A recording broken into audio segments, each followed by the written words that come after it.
Good morning. Is that better? Oh man, I've been gone for a little while. I forgot how to use this thing. Man, it is so good to be back. So good to be with the church family here at Mission Point. For those of you who are guests, again, a special welcome. My name is Kondo. I get to serve as one of the pastors, and don't mind my voice as it continues to take some adjustments. We'll figure it out here as we go. But I've been gone for a number of weeks, and so it is always just extra special to be back and to see everybody. And so, man, I've missed you all, and I enter back in with the privilege this morning of concluding a series that we've been in for the last number of weeks that we have called The Truth About. And The Truth About is really a series that's built around the idea that we are living in a time in which there is tension and controversy that is dividing this nation in unique ways. And if you've been paying any attention to the news headlines for the last number of months, and you've noticed that they are really volatile, very emotional, very tense, very controversial topics that have the nation pitted against each other, pulling us in opposite directions. And that's happening around conversations about race. It's happening around conversations about the election cycle. It's happening about the refugees, about terror. What are we going to do about that? About the immigration issue, the refugee crisis, gun control. There's just an unusual storm of controversial issues that is pulling us apart. That in and of itself is concerning. But the reason we entered into this series is because of a concern as leaders in the church, that these issues are not just threatening to divide and to pull the nation apart, but they're beginning to divide and to pull the church apart. Those of us who ought to be the most united, those of us who ought to be the greatest, proponents of unity, are starting to find ourselves pulled apart around the same issues that are pulling the nation apart. And something in us is stirred to say, no, that the church ought to be different. The church ought to be light. We are called to be salt in the world. And so what does it look like for us to enter into some of these controversial conversations that surround us and be light in the midst of them? And so we've been asking, what does the Bible say about some of these issues? And what would our Savior Jesus have to say about some of these tense issues? And how should the church respond? What should our posture be? So we want to conclude the series here this morning by spending a little bit of time addressing some of the issues surrounding the racial tension that seems to be escalating, especially as it relates to the Lives Matter hashtag movement. And we'll talk a little bit about what that means, but I'm sure you've heard it. Hashtag Black Lives Matter. Whoa. Hashtag Blue Lives Matter. Excuse me. Hashtag All Lives Matter. No. Hashtag White Lives Matter, but we can't really say that, but we're thinking it. And the tension continues to rise. And if I'm honest with you, I wonder if it's not escalating to the point where I'm going to see a civil war in my time. It's crazy. That in and of itself is concerning. But of greater concern is when the church starts to enter in and starts to voice some of this vitriolic violence verbiage around race. And so we want to talk a little bit about a tension that's been brewing afresh for a number of years and is ready to explode. And we want to ask, can we be light in the middle of it all? For those of you who've been on vacation for a number of years, let me attempt to just give you some recent history headlines to kind of catch you up a little bit. February 2012, A 17-year-old unarmed black teenager gets into a physical altercation, a scuffle with a 28-year-old, half Hispanic, half white coordinator of a neighborhood watch in a gated community in Florida. They get into some scuffle, and in the midst of that scuffle, the 17-year-old teenager is shot fatally in the chest. Dies on the spot. The 28-year-old man, George Zimmerman, claims self-defense. And because of the stand your ground rule in Florida, he is released and no charges are pressed. When word gets out, there is an outcry. There is outrage. And so as a result of the outrage, I think, and as a result of the pressure, about 6 weeks later, George Zimmerman is found and he's charged with second-degree murder. And the trial goes to court. And no sooner has it gotten to court than he is released again. All charges dismissed. He's exonerated. In response to that, there is outrage, particularly among the black community. Responses start to pour in, very emotional responses. One of the responses came from a group of 3 African American women, black community organizers. One of them in particular, Alicia Garza, she posted almost this letter to African American people on Facebook. And in that note, she used the phrase Black Lives Matter. One of the other 3 ladies added a hashtag to that. The third lady said, "This is good," and a movement was born. The Black Lives Matter became this rallying cry for equal treatment of African Americans, particularly by law enforcement and by the justice system. Flash forward a little bit, July 2014.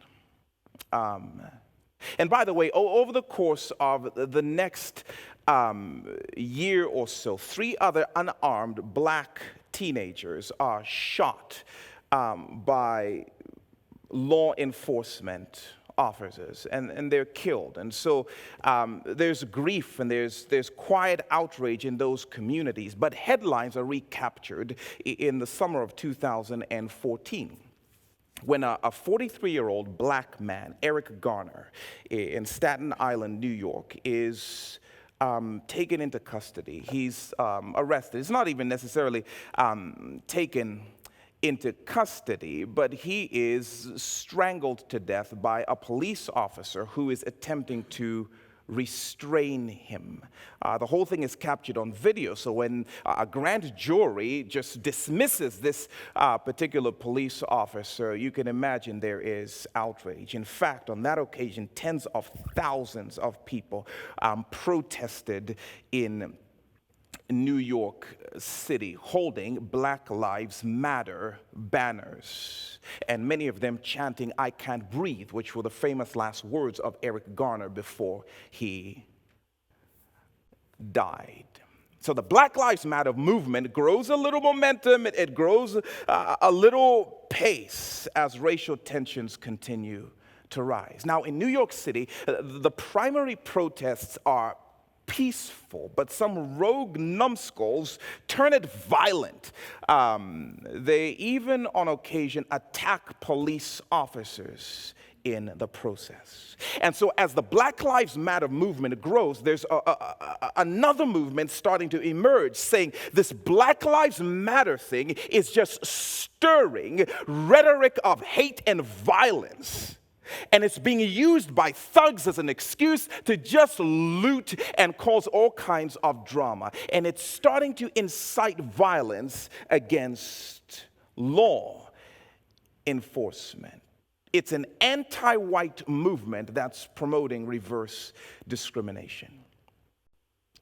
A few weeks later, an unarmed black 18-year-old grocery store robber by the name of Michael Brown was shot 12 times by a police officer who he appeared to be charging. There's video footage, unfortunately, of many of these incidences. And this happened in Ferguson, Missouri.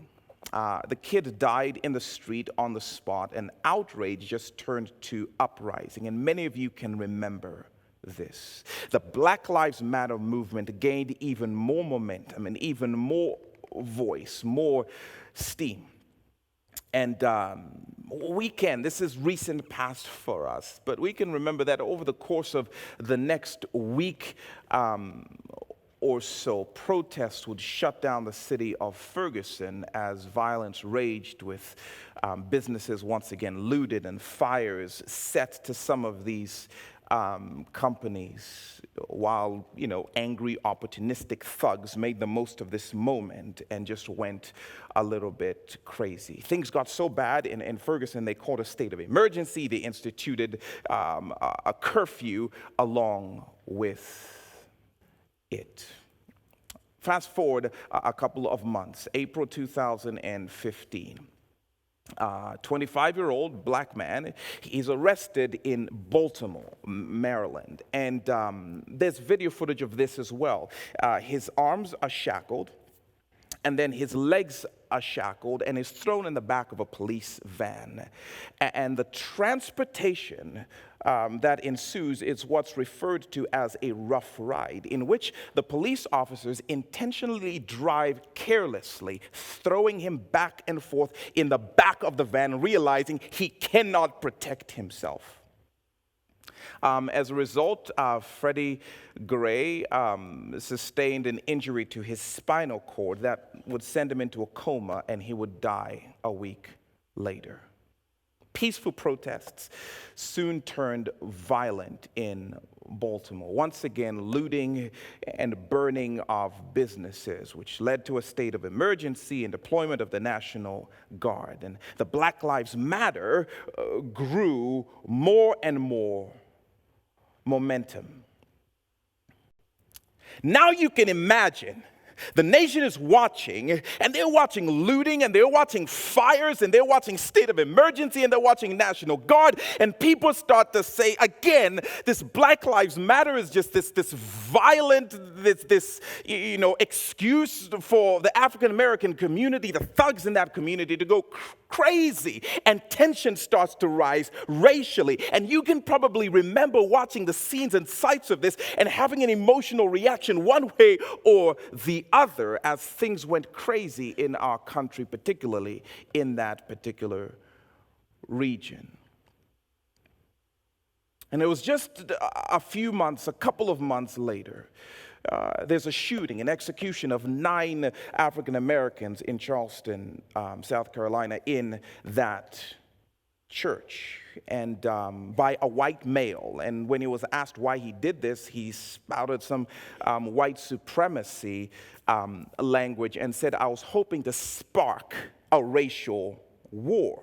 And he kind of almost succeeded, because the nation got caught up in this debate about the Confederate flag and what it represented and what it didn't represent. And again, tension rose, and the nation was divided around this issue of race. Going back to New York in 2014, in December of that year, a black man murdered in cold blood 2 police officers, Rafael Ramos and Wenjian Liu, in New York City. The authorities spoke out very clearly, feeling the Black Lives Matter protests were inciting this kind of anti-cop sentiment. And so, in order to advocate for police officers who were unfairly lumped in with some of these brutal, excessive police officers, a hashtag emerged saying, "Blue Lives Matter." Another way to say cops' lives matter, too.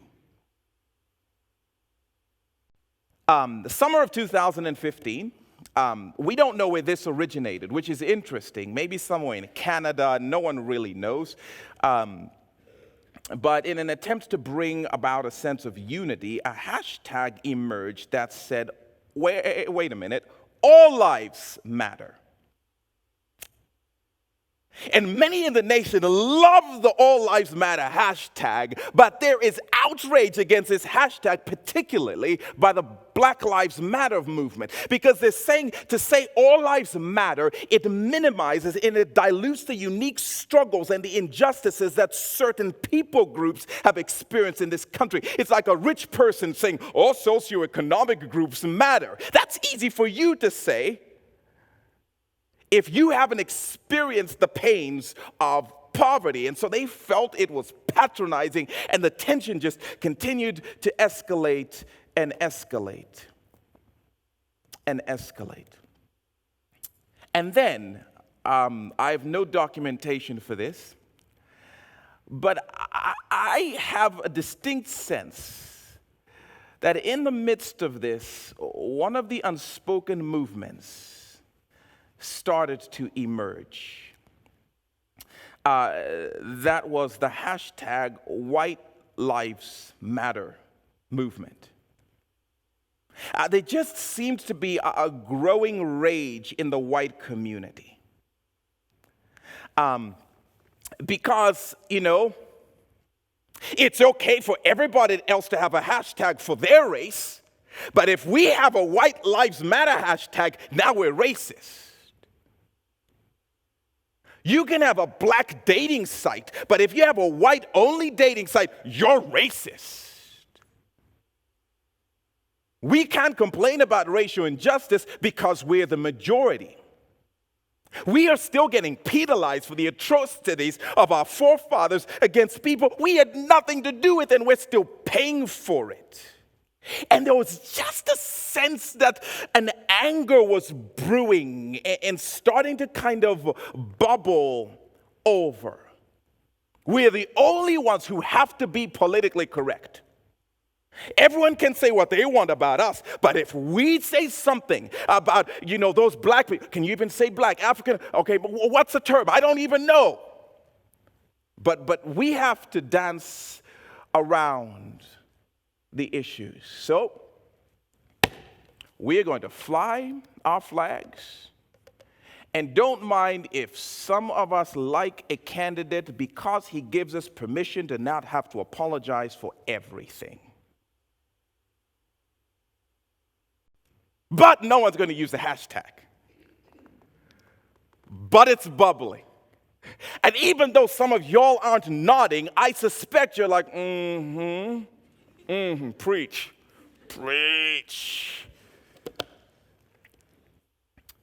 So tension and division just continues to rise. Black lives matter, nope. Blue lives matter, nope. Lives matter because we can't say it, nope. All lives matter. And we are all offended by someone or something. And so we take our corners. Now again, we'll sit in church services and we'll be really polite to each other, and we don't come out and say anything particularly mean. In fact, it's funny the way we do it. The way we'll do it is we'll post an article or retweet something on social media and say, just something to think about. I'm like, oh, that's interesting perspective. Not yours, I'm not saying, I'm just saying. Those tweets, those posts, very, very amusing. And we started to divide depending on what we chose to look at and what version of the narratives we chose to believe. And it became really fascinating to observe this. And so for somebody who looks at the body, the dead body of Michael Brown, they say another unarmed black man killed by a white cop, and they take a side. As somebody else looks at the store footage where he robbed and abused the store owner, and they say another black thug who got what he deserved, and they take a side. And you better not put these two people in the same room, by the way. You look at the court rulings and you say the justice system sides with another white person. Then you look at the riots and you say, well, thugs using racism as an excuse to loot. I knew it. And that becomes a position. Black Lives Matter is just a movement of reverse discrimination. Blue Lives Matter. Seriously, the cops who are perpetuating the abuse are going to all of a sudden have a rally of their own? All lives matter. Well, that's the privileged majority just sweeping the issue under the rug because they have nothing to worry about. And we turn on each other as we take sides. We are at such a volatile place racially. I mean, I can't remember the last time I opened the news and didn't see something about some racial explosion at some rally or somebody who got shot by somebody else, racially stirred or related to it. And so the question becomes, what should the posture of the church be in the midst of all of this? Because if we're honest, and if we've been paying any attention, we know this is a very volatile and very emotional issue. And unfortunately, for many of us, we don't even talk about it because if I say what I'm really thinking, oh man, people might think this, but I'm not that. I just think this about those people, all of them. But I'm not really, I don't. And if we were to really give voice to where we were or how we're processing, we would find that division is starting to stir even among us. And how should we respond? Because, again, if the world around us divides around race, that's concerning. But if the church begins to divide over race, that is catastrophic. This agent, the vehicle of hope,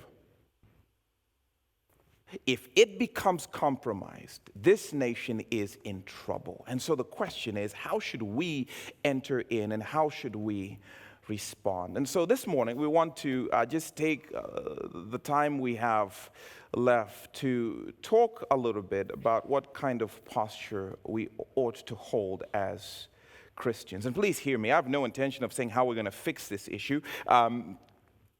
My concern is how we can maybe be and bring a little more light to the issue, simply by our attitudes, simply with our posture. And so to do that, I want to look at an odd story that you may never have read in the book of Matthew chapter 15. Matthew chapter 15. If you have a copy of the Bible, just join me there. If you don't have a copy of the Bible, there are some very studly people who will offer you one. So if you need a copy, just raise your hand. Let Charlie know, and he'll get one to you. If you don't own one, please keep that as our gift to you. If you do own a copy, feel free to just leave it behind when you're done. But Matthew chapter 15, and we're going to start reading this really odd story at verse 21. Okay, I said it was an odd story, right? Okay, good. Here's the story, and I think we're going to see some principles that will seem strange to us, but I trust will help us take a step towards being light in all of this. Verse 21 says, leaving that place, Jesus withdrew to the region of Tyre and Sidon. Now, really quickly, what may be hard to decipher in this version of the story is Jesus sneaks into this particular region, this particular area, not for some elaborate ministry purposes, but for some much needed R&R. So all intents and purposes, you've got to picture Jesus at a bed and breakfast by the beach. He's taking some vacation time, which I wish we had time to talk about how even Jesus did it. So you are in good company. Jesus wants some peace and quiet, so he's chilling with his boys. And so while he's tanning, look at verse 22. A Canaanite woman from that vicinity came to him crying out, "Lord, Son of David, have mercy on me. My daughter is demon-possessed and suffering terribly." Now, what might be hard to decipher in this particular version of the story is, you didn't just say Canaanite, but apparently he did. Matthew does. Canaanite woman, he says. Excuse me? A Canaanite woman? Did you just say Canaanite? When I was in California last year, and I shared this with some of you, I ran into the sweetest elderly lady who insisted on calling me a Negro when I saw her. Very, very charming lady. When I was in California last week, I worked with a guy who insisted on referring to Asian people as Orientals the whole time. Canaanite is kind of like that. This is the only time it's used in the New Testament because it's kind of like an outdated, an old school derogatory racial term. Canaanite. This is the term Matthew's using in your Bible. Now, it's not exactly inflammatory, but it's definitely at least inappropriate and intended to communicate the inferiority or the insignificance of this particular woman based on her race. My boss is a mean honky. Okay, no one says honky anymore, but I can tell you don't like your boss, is what's going on here. Matthew's not unaware. He knows how racially charged and outdated, almost ignorant the term Canaanite is, which is why he uses it. He's alerting us to the fact that, hey, racial tension incoming. So Jesus, he's trying to relax at this B&B when some loud, obnoxious, Oriental, honky Negro girl, she shows up. She was a Canaanite. So rude, those Canaanites, just interrupting vacation. He wants us to know that there was drama and distance and dislike between Jesus and his people and this Canaanite woman and her people, the Canaanites. She was part of those people who the Jews considered insignificant. Pagans who hated our God, and years and generations, they oppressed our people, those Canaanites. Matthew, I love it, by the way, he's humble enough to admit by writing this, I wasn't happy to see her either. I was part of the problem. I didn't like her. Canaanite. But on top of her appearance, her race, her antics are just straight up annoying to the disciples. We're trying to rest and she won't stop yelling, "Jesus, Son of David, oh Lord, Jesus." She won't stop. Trying to watch Prince of Egypt on Netflix, and this Negro woman's at the window peering through the blinds talking about, "I see you." You know, we're trying to go out to dinner, have a nice meal, and she's just tailing us, talking about, "Jesus, I know you can hear me." We go to the beach to tan, and there she is, surprise, following them everywhere they go, just being a general nuisance, an annoyance. That's the language that's communicated in this story. We don't know how long it lasts. It may have even been days. We just know it's constant and loud and annoying. You know those Canaanites. Until Matthew tells us why she's auditioning for a restraining order. And I'm like, I would probably do the same thing. Apparently, her little girl, and the language insinuates her only child,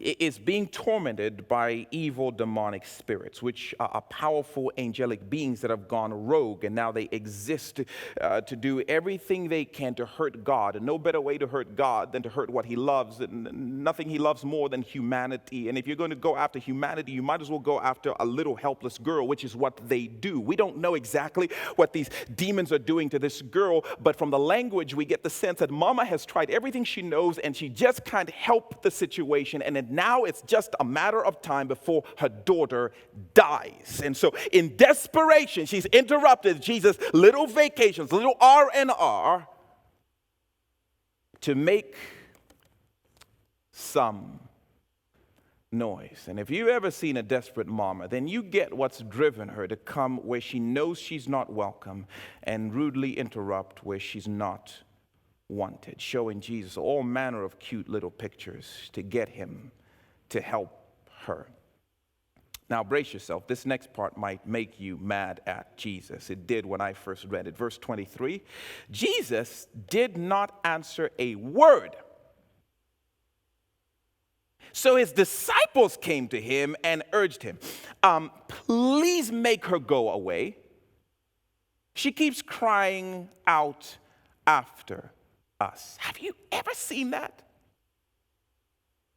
Jesus doesn't acknowledge this desperate mom's existence. Her daughter is dying and Jesus won't even look at her. Almost as though the louder she gets, the more bent on ignoring her Jesus is. Dissed and dismissed in her deepest desperation. I read that story the first time. I'm like, Jesus, love the little children. But Jesus just completely ignores her. His disciples, aka Peter, are finally over it. And so they plead with him, for the love of you, please put her, and mainly us, out of this misery and tell her to go away. Canaanites are so annoying. Please make her go away.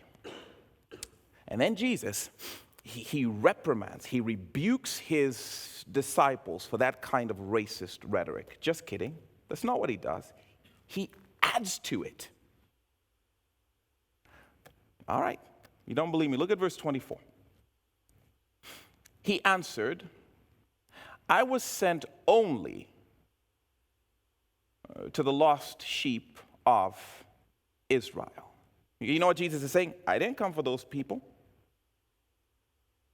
I didn't come to help those people. I came to help my people, the Jews. Not only are his words seemingly unkind, he still won't acknowledge this mother. He's talking about her to his disciples, but loud enough that she can hear what he is saying. I'm ignoring her because she's outside the scope of my mission. That's your Savior. You all just sang to him a few minutes ago. It wasn't even that she was messing up his vacation. According to Jesus, it's that she and her little girl weren't on the list of people who were critical to Jesus' mission. Canaanites. By the way, you should study the sequence of salvation sometime. It will blow your mind when you realize Jesus is not lying to her. If you're not 100% Jewish, you are not part of God's original people. I don't know if you knew that. But when you study that, it will humble you. He's the son of David in the line of Jacob. Jesus was the Jewish Messiah sent to rescue his chosen people, the Jews. But thankfully, the Jews went and messed up by rejecting their Savior. And almost as an act of judgment to the Jews, God said, if you're not going to accept my salvation, if you're not going to accept my invitation, watch, I'm going to open the doors and broaden the invitation and let all of these other people come in. That's how you got in. That's how I got in, on a glorious technicality. Bottom line, Jesus isn't lying to her. He's in essence saying to her, it's not your time yet. What do you want with me? Kind of like he said to his mom at that party, woman, don't get me to start doing miracles. It's not time for that yet.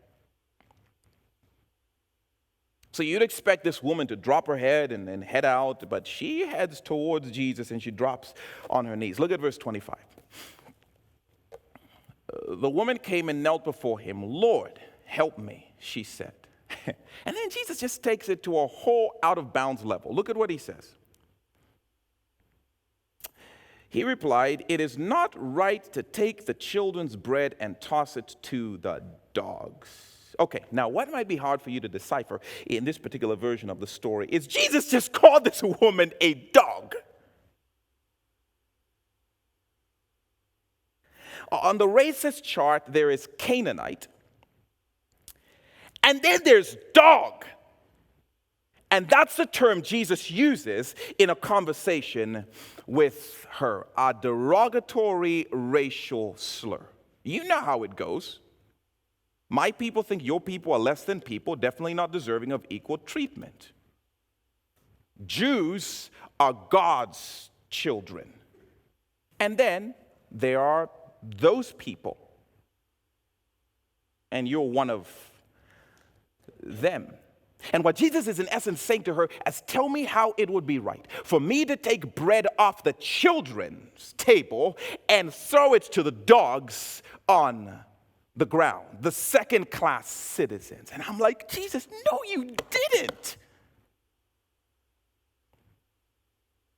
Okay, now for sure, she's going to let offense win, break off a little righteous piece of her mind and hand it to Jesus. But no, she continues to apparently be the bigger person in this conversation. In fact, she gives one of the most brilliant responses in the whole Bible. Brilliant. Check out what she says, verse 27. She says, yes, it is, Lord. It's not right, Jesus says. She says, and a better translation would be like, okay, let's go with that. And then look at this. Brilliant, brilliant, brilliant. She says, even the dogs eat the crumbs that fall from their master's table. What? No, she didn't. She says to Jesus, dog, okay, let's go with that. Because even dogs get the leftovers that the children don't want. Dog, okay. Because even the dogs get the breadcrumbs that fall from their master's table. Do you know what she's saying to Jesus? She's saying, if I am a dog, then give me a crumb. Because a crumb from you is all I need for my little girl to be made whole. So give me a crumb. I'll take that. I'm not going to argue with any of your rhetoric. I'm not going to argue with any of the drama. I'm not going to get into any of the cultural conflict. Just give me a crumb. Jesus is like, whoa, little lady, where did you come from? Jesus is literally taken aback by her faith. Where did all that faith come from? How did you know to give me such a perfect answer? I'm guessing the Spirit is doing some working in this thing. How did you know that I would be the bread that the children of God, the Israelites, wouldn't want to eat? In fact, they would throw me on the ground to be trampled over and to be crucified, but the Gentiles would come and scoop me up by faith, only to find that I am the all-satisfying feast of heaven. How did you know? She's like, I'll take the leftovers. Jesus is so impressed. Look at verse 28. He said to her, woman, not Canaanite, not dog, just woman, you have great faith. Your request is granted. And a daughter was healed at that moment. Go. Whatever you wanted, it's done. Your daughter will live to annoy and mooch off of you well into her old age. Don't blame me for that. But go. She is fine. She's like, thank you. She leaves. In your face, Peter, in your face, you know. And she's gone.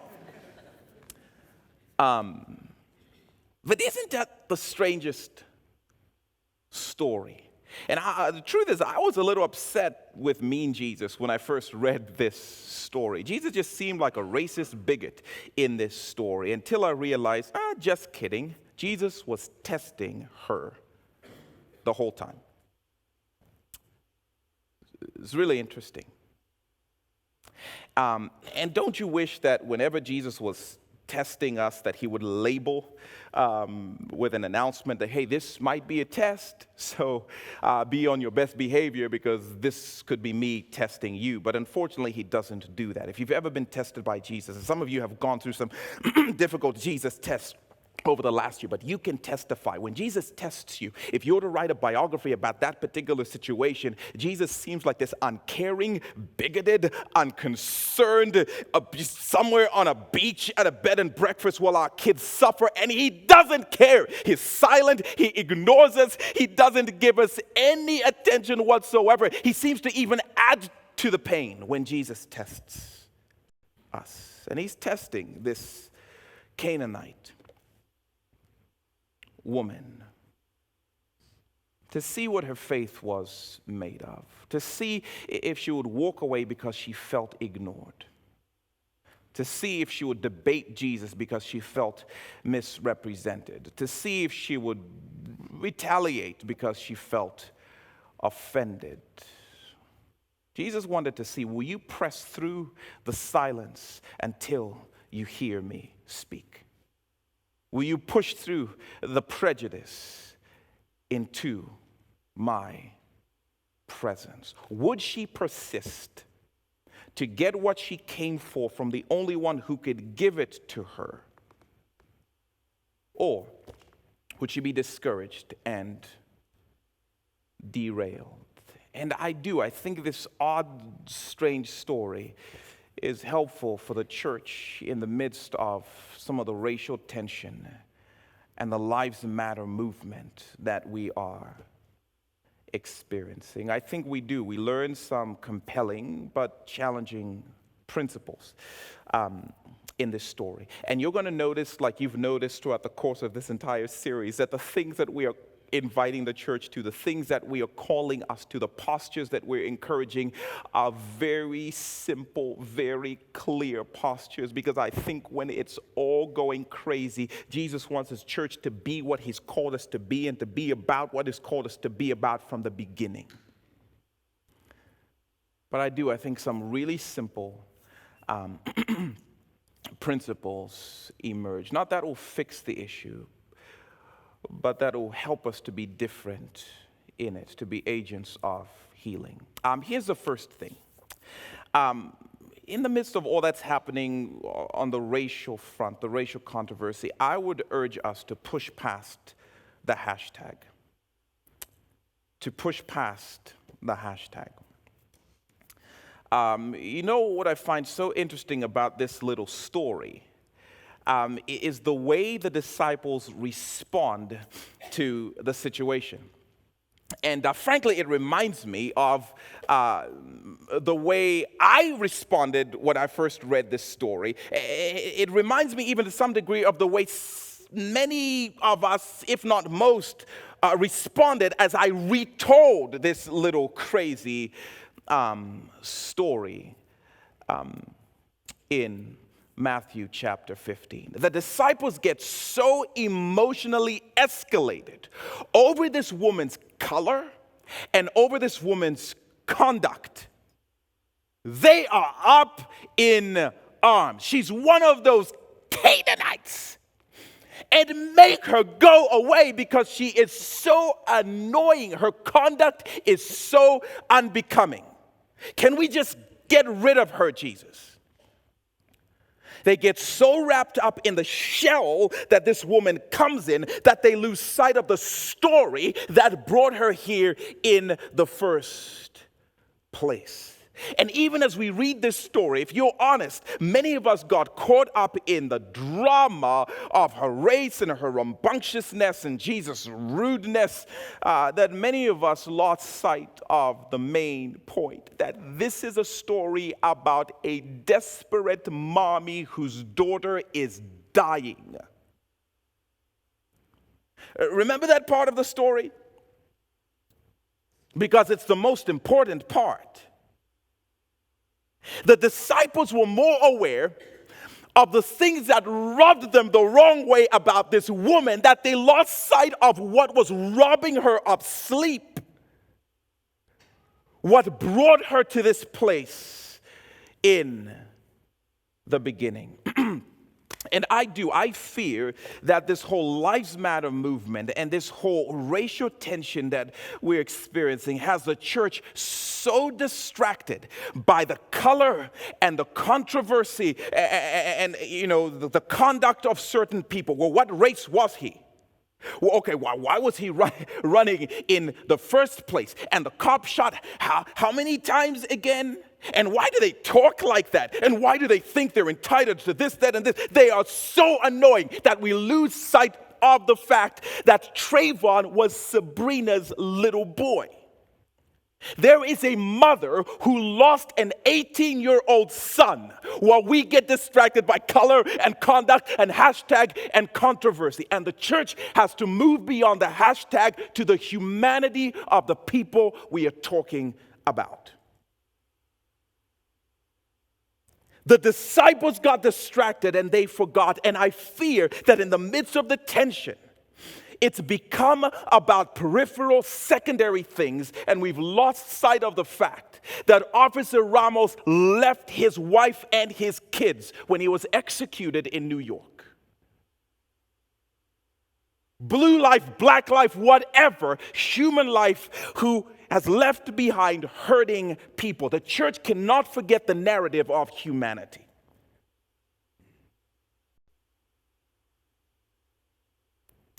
If I didn't tell you anything about this Canaanite woman, her race, her background, I just told you the story, you realize you would read this story as if she's a mother like you. She's like your mother. Until we start to add, oh, she was a Canaanite and she was this color and there's this color. Oh, that's really weird.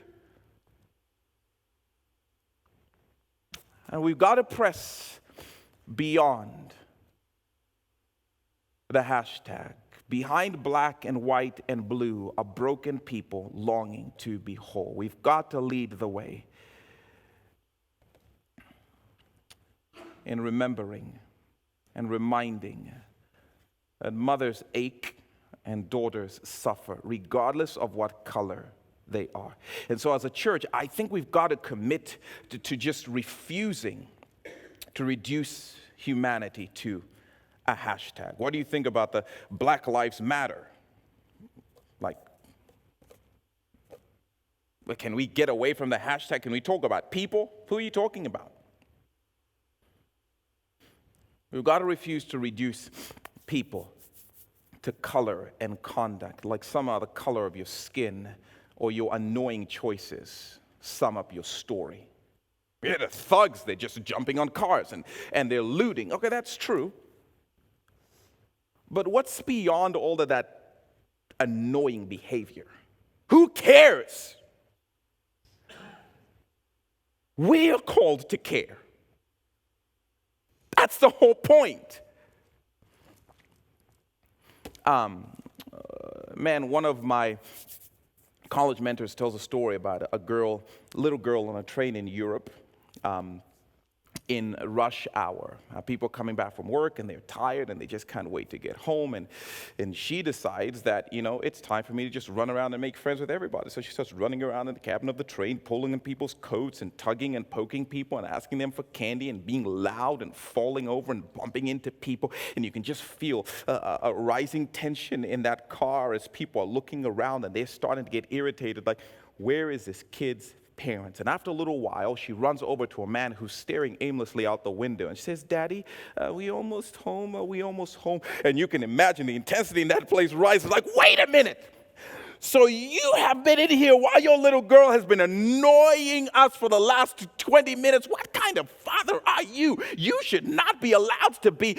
And then some woman gains some courage and she goes and she shakes him out of this stupor almost and says, "Sir, do you mind?" And he's just, "Oh my goodness, I'm so sorry. We've just spent the whole night at the hospital, and I've been trying to figure out how I'm going to tell my little girl that she'll never see her mother again." And this woman drops on the ground and starts rolling around and playing with the little girl and being a general nuisance with her when she understands that behind the behavior, behind the color, behind the conduct is a human story, broken and hurting. Do you know what race that girl was? I don't care. Do you? We've got to push beyond, back into the humanity of people. Doesn't mean race doesn't matter. Of course it does. It just means race doesn't matter most. Who might you treat differently if you simply started to say, I wonder what the story of his humanity is. I wonder what the story of her humanity is. If we refuse to get caught up in the accessories or the externals or the hashtags, and we started to press into the stories of people, and we start to hear of women whose kids are dying, and we start to hear of sons whose fathers were absentee, and they've just had no guidance, and all of a sudden the church becomes what the church is called to be, regardless of race. Second thing, fight for the hurting. Fight for the hurting. Another thing I love about this story is the resilience of this mother. I don't know if you noticed why she showed up, but she showed up because she loved someone who was suffering. She didn't show up to advance her own cause. She didn't show up to kind of, get her ministry or business on the map somehow with Jesus. She was there to see a hurting girl find wholeness. And so she walks into this racially tense, volatile situation, carrying the concern of a hurting, helpless little girl. And it's interesting, that's what Jesus calls the church to do, and calls the church to be this bride that carries the hurts of people, to be this bride that carries the concerns of the widow and the orphan, that stands and fights for those who cannot stand for or speak for themselves, to enter into the mess and the volatility of places where injustice is being carried out. And it's amazing, just like this woman, what we'll be willing to endure when our concern is not about me and my cause and my color, but it's about you and your hurt and your brokenness and the ways in which I'm called to carry that, even if it costs me. And for this woman, it did. She had to endure silence. She had to endure ridicule. She had to endure even some racial slurs. But you know the reason she was not deterred? Because she wasn't there for her. She wasn't there to get you to tell me my life matters. She was there to carry the hurts of a little girl and see someone else made whole. And love will beautifully endure even racial insensitivity, because it's in it for the good of someone else. I fear that some of us have started to react and even retaliate and take racial sides because we don't love anybody. We don't care about people. We're not carrying anyone's brokenness, anyone's hurt as our concern. And so all we have to do is advocate for ourselves and our color. And of course, it's going to be easy to put a hashtag in front of what I prefer and advance my cause in that particular case. And for the church, it has to become, again, about fighting for the hurting and the broken and the oppressed, whether they're cops or Klansmen or Democrats or Republicans. If they're hurting and I can enter in and help carry that hurt, I will do that because that's what Jesus calls me to, regardless of what color it is. Wherever we find injustice, we ought to fight to extinguish it for the sake of Trayvon's mom or the kids at school or Officer Ramos's family. If you're black, by the way, don't ever say to me, us black folk need to stick together. What are we sticking together for? My wife is white, my kids are black-ish, my barber is Mexican. What are we sticking together about? We've just got to stick together based on our color. We've got to stick together. No, I'm a Christian first. I'm not a black man first. I happen to be black. What are we sticking together for? If you're saying we're going to stick together to carry the hurts of people, regardless of what color they are, let's stick together. I'm with you. But if you're saying let's arbitrarily just put a hashtag and all stick together because we look alike, get out of here. Please.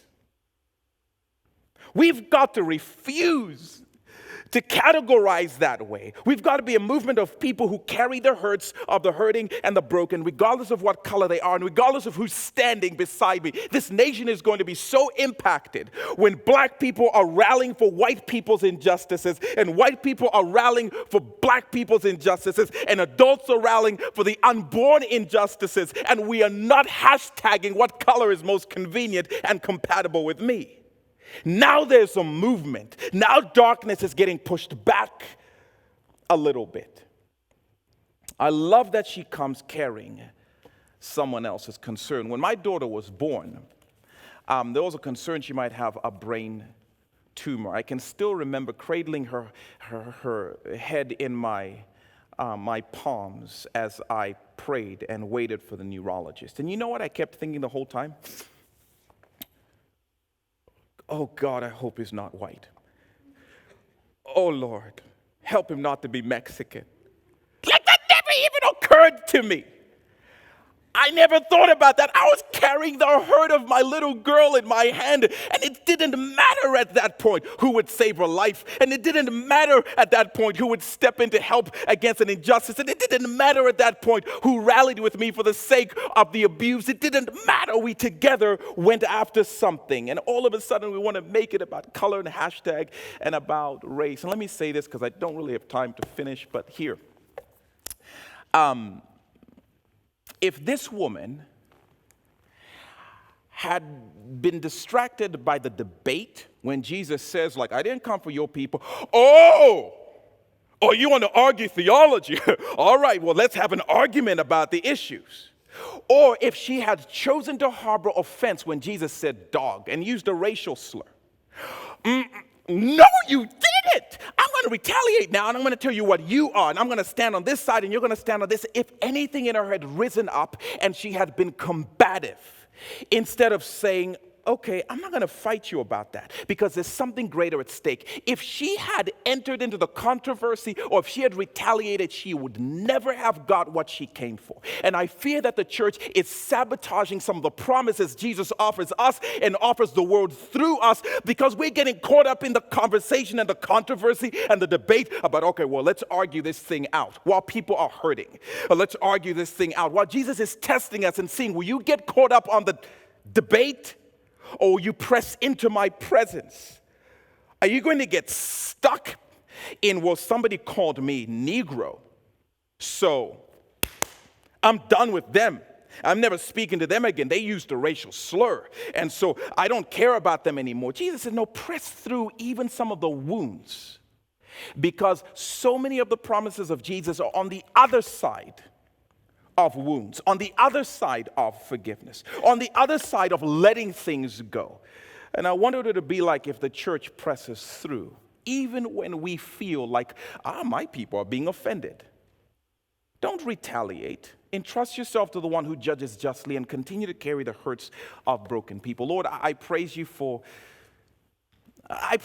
of all for this glorious technicality that allowed us to know you. Thank you, Lord, for including us in your family when we were nothing like you, when we had rebelled and we had looted and we had stolen. Lord, you in your grace and in your mercy showed up to bring us in, to carry our hurts to a cross, to make us whole. And so I praise you for that.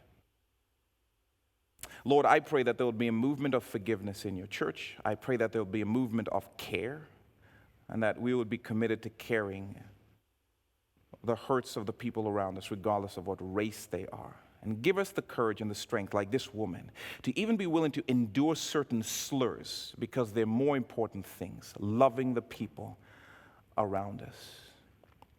Bring healing in us, bring healing through us. In Jesus' name, amen.